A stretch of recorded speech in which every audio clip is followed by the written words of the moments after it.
um, archaeological and anthropological period, the pre-dynastic period, the dynastic period, because unfortunately people forget that many African civilizations had dynastic periods besides Egypt or other nations along the Nile. I would also break that up to Africa before the coming of alien peoples. And then I will go on to that, Africa up to the beginning of the encroachment as to the colonial period. And then I will go on to Africa in the current period. Now you could break up African history into various forms depending on what you plan to do. All right, well, let's move swiftly in the limited time that we have. Let's start with the archaeological period. The archaeological period will be that period in which you're talking about the artifacts and fossils.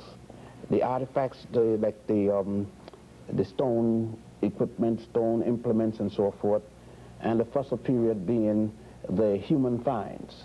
And that will bring us back to the Zinjanthropus period, all the way up to what we would today call man as we know him using agriculture and so forth. Mm-hmm. And how far back in time are we talking about now? Based upon the latest findings, we're talking about at least 3 million and a fraction into 4 million with a fossil called Lucy. And then we're talking to a much later fossil by the name of Zinjanthropus boise. And that will bring us down to about 1.7 million to 2 million years ago. Is there any question about the fact that the first human life occurred in Africa? Is that incontestable? To date, the oldest human find has been in Africa, to date. Now, what will happen tomorrow may be something else. Mm-hmm. All right. Let's move forward. Now, with man coming out of this period, we see him going down the Nile, and the reason we're using the Nile as the example in that the oldest records of human behavior, where the man left his record, has been found in that specific area. Why is that? Well, for many reasons, but the most specific, man along the Nile built in stone. He built in masonry material, and therefore that material outlasts men who were building in wood or other such perishable material. And that's primarily the basic reason. So it's not that in that part of the world, of Africa, that there was a greater expertise or technology or anything like that? Based upon anthropological and archaeological finding, there have been very old period. For example, in Southern Africa, in Swaziland, there is a 43,000-year-old iron mine found there. So that would indicate, we're talking about 43,000 years, meaning that since we're dealing with historical record, it matches most of the things that we find along the line, and most specifically in Egypt, where we go back to the Sibyllian period. Mm-hmm. The Sibyllian, the first and second period in Egypt will be about 125,000 BC. Back to 300,000 BC. The second period would be 125,000 to 25,000. So in between here, that mine was being used, meaning then that the Africans in the southernmost tip of Africa, otherwise then called Monomotapa, the earliest name when the Europeans came, it was called that, were involved and engaged in iron mining at a time when it wasn't so done in Egypt, because the civilization or high cultures traveled down to Egypt from the central part of Africa, and every archaeological evidence show that it equally traveled down from the central part of Africa to the other tip, the southern tip. So the civilization seemed to have started around the major lakes. Why do the features of the Egyptian, as we see on the stones and whatnot, seem to differ so much from our classic impression of African features? Well, because what has happened is that most of the Egyptians you see in textbooks are the Egyptian pharaohs at the time when Asians or Africans had invaded Egypt, and their people stood on the throne. So that when we say the word pharaoh, a pharaoh could have been one who had come from Asia, like the case of the Hyksos, or from Persia or something like that in the case of the Persian.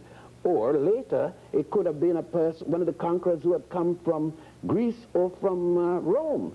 Now, the ancient African pharaohs, they seldom show you, if ever, and more so, there is a myth that all Africans have thick lips like myself or heavy nose. There are tremendous amount, millions upon millions of Africans who have pointed features.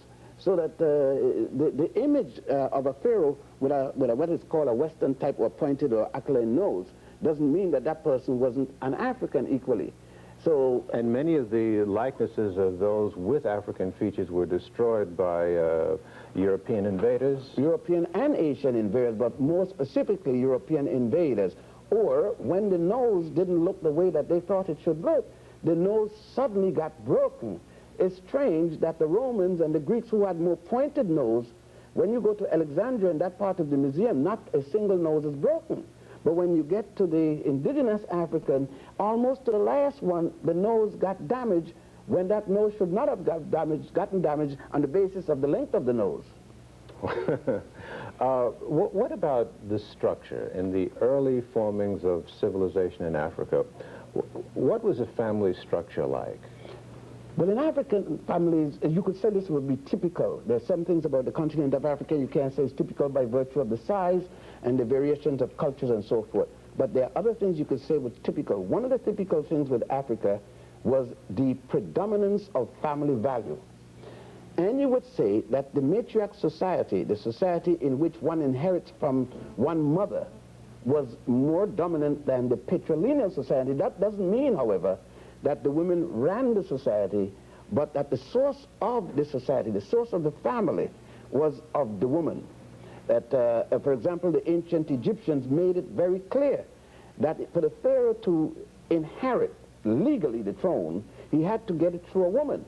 Many a times pharaohs would then marry their daughter. Doesn't mean that they had sex relation with their daughter, but they had that legal entanglement which was necessary. In West Africa, we saw the same thing. Was the woman's name passed on in marriage, or unlike what we know, the man's name has to predominate? Well, you didn't, because then since you didn't have family names. You know, this thing about, it started in Germany with, most of the early cultures didn't have family names. The Germans are one of the first to invent this family name business. In West Africa, you see the same thing. The Ashantis, the king inherited his title from the queen mother. I see. You see here, you got it from one end of the continent to the other end of the continent, showing the commonality of culture. Then there was a second thing that involved there, is the interrelationship of family, clan, and village. That the individual, there was no African individual as such. Like we would say in the States, I'm an individual, I'm doing my thing. You couldn't be that type of individual. And that put me to the mind of saying something classical here, is that the myth that prostitution started from the first man and the first woman. I don't know which first man and first woman they're talking about. It's obviously not Africans. Because the African society made it so that there couldn't even be a single woman. You couldn't have a single woman living by herself. All people were attached to family. If a woman became widowed, she either went back to her own family or to her husband's family. You were always attached to someone. Therefore, most of African society started in a communal basis. One was related to one's family, immediate family, then to the clan, then to the village, then to the state. So that each individual had